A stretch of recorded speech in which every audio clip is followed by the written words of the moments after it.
Salutations tête de nain, je suis le chef et aujourd'hui au menu c'est la grande première d'un nouveau concept qu'il est trop bien, qu'il est trop cool, ouais. En effet cette vidéo est le coup d'envoi de la semaine spéciale Naruto Shippuden. Le concept est assez simple, pendant une semaine on se tape l'intégrale des films Naruto Shippuden et tous les jours on sort une petite vidéo pour dire ce qu'on en a pensé et à la fin de la semaine on dressera un petit bilan de tout ce qu'on a vu, voilà c'est sympa. Alors on refera ce petit délire une fois de temps en temps, hein. Ça va pas être un truc régulier sur la chaîne ou peut-être même qu'on le refera plus jamais, mais si jamais on refait ça dans l'année, ça sera sur d'autres séries, hein. Par exemple on pourra faire une semaine Dragon Ball, une semaine One Piece, ou même une semaine Pokémon, pourquoi pas. Enfin bref, n'hésitez pas à balancer ce que vous pensez de ce petit côté concept événementiel sur la chaîne, voilà, on lira vos avis, bon, il y a de bonnes chances qu'on s'en tartine le fion, mais vas-y, balance quand même, parce que ça fait plaisir de voir ce que vous pensez quand même, voilà.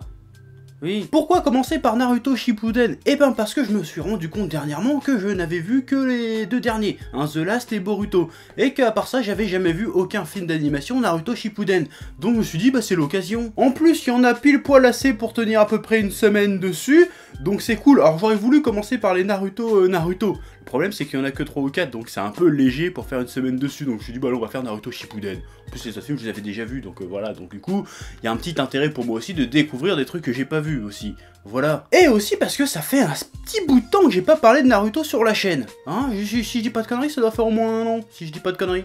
Donc ouais, ça m'a manqué un peu, donc on va reparler de Naruto un petit peu, ouais. Alors c'est parti pour le premier film, le premier jour qui va parler de Naruto Shippuden, un funeste présage.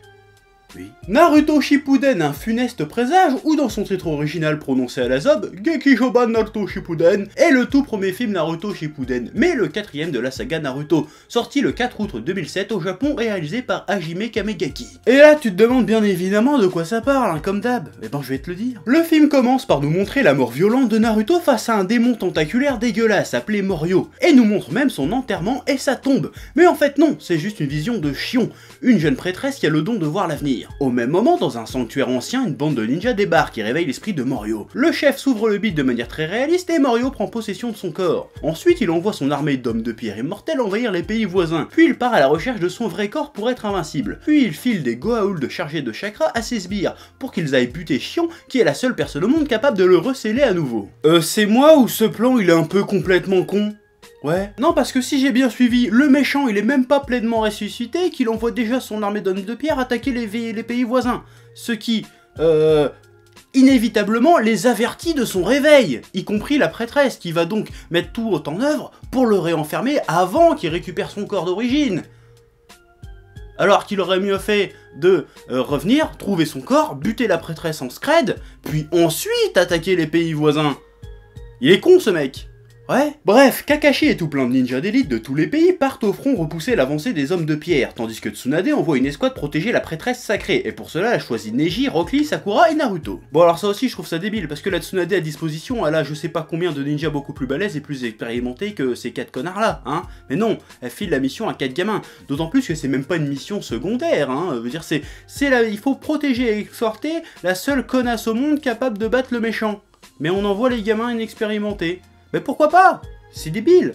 Ouais. Bref, l'équipe va chercher la prêtresse, la protège des méchants, l'escorte jusqu'au gros méchant, ensuite bagarre, les gentils gagnent, le monde est sauvé, en gros c'est ça l'histoire. Ce film est nul à chier. Déjà je me souviens de l'époque où il a été annoncé, de l'époque où il est sorti, et le film s'est principalement vendu sur la prétendue mort de Naruto. Et le début du film nous vend aussi son histoire sur la mort de Naruto. Le souci du problème, c'est qu'on n'y croit pas une seconde, parce que c'est un film, donc absolument pas canon avec la série, qui elle a continué longtemps, mais genre longtemps après. Bon, moi je la mate plus depuis longtemps, mais à Skip on frôlerait la 3e année de filler si je dis pas de conneries.